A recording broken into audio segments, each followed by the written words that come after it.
Trump के action से ये तो साफ हो गया है कि वो विदेशियों के लिए अमेरिका में रहना आसान नहीं बल्कि काफी मुश्किल करने वाले हैं। पहले तो करीब 2 मिलियन लोगों को अमेरिका से बाहर निकालने के लिए लिस्ट तैयार की गई और अब ये अनुमान लगाया गया है कि B1 और B2 वीजा होल्डर्स पर भी कार्रवाई होने वाली है। सिर्फ इतना ही नहीं बल्कि जो लोग H1B वीजा और F1 वीजा लेकर भी रह रहे हैं उनके लिए भी ट्रंप का दूसरा कार्यकाल काफी मुश्किल होने वाला है। यानी कि अनडॉक्यूमेंटेड के साथ साथ जिन लोगों के पास डॉक्यूमेंट है उनके लिए भी काफी परेशानी होने वाली है। आपको ये जानकारी तो है ही कि अमेरिका में F1 वीजा और H1B वीजा लेकर रहने वाले लोगों में भारतीयों की संख्या सबसे ज्यादा है, तो जाहिर सी बात है कि प्रभावित भी सबसे ज्यादा भारतीय ही होने वाले हैं। एक रिपोर्ट तो ये भी बताती है कि भारत के भी 2 राज्य ऐसे हैं जिन पर सबसे ज्यादा प्रभाव पड़ने वाला है। नमस्कार, मैं हूं नेहा उपाध्याय आपके साथ और आप देख रहे हैं NBT टेक।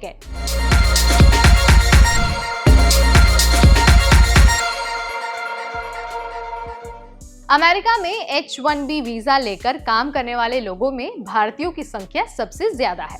डेटा की मदद से अगर मैं आपको समझाऊं तो 2023 में जारी किए गए 3,86,000 H1B वीजा में से भारतीयों को 72.3% H1B वीजा जारी किए गए। अब इसी से आप अंदाजा लगा सकते हैं कि ये जो वर्क वीजा है वो भारतीयों के लिए कितना मायने रखता है, कितना इंपॉर्टेंट है।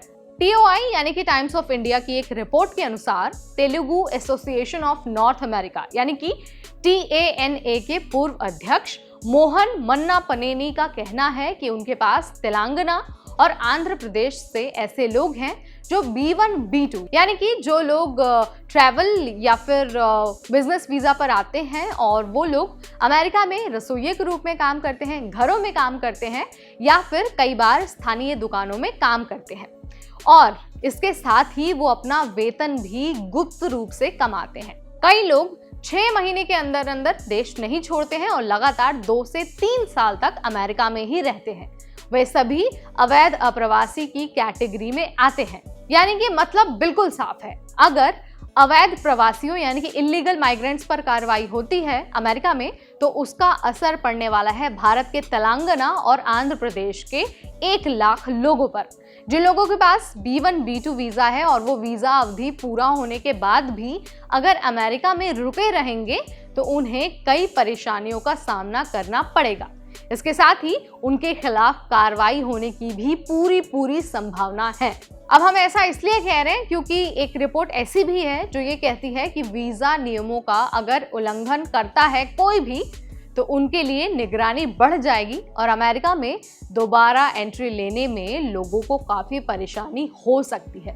यानी कि जो भी भारतीय अपनी वीज़ा अवधि पूरी होने के बाद भी अमेरिका में रह रहे हैं, अब भले ही उनके पास B1 B2 वीज़ा है या फिर F1 वीज़ा या फिर H1B वीज़ा, सभी को परेशानी होने वाली है। तो आपको ये नहीं समझना है कि भाई जो अनडॉक्यूमेंटेड माइग्रेंट्स हैं सिर्फ उन्हीं के लिए परेशानी होगी।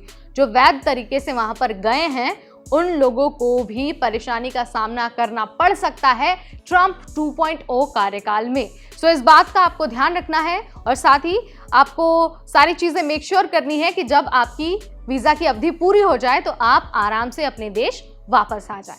आप इसके बारे में क्या सोचते हैं, इस अपडेट के बारे में आपका क्या ख्याल है, कमेंट के जरिए आप मुझे बता सकते हैं। इस वीडियो में फिलहाल इतना ही। अगली बार फिर आएंगे नई जानकारी लेकर और हर एक नया अपडेट हम आपके लिए लाते रहेंगे सिर्फ और सिर्फ NBT टेक पर।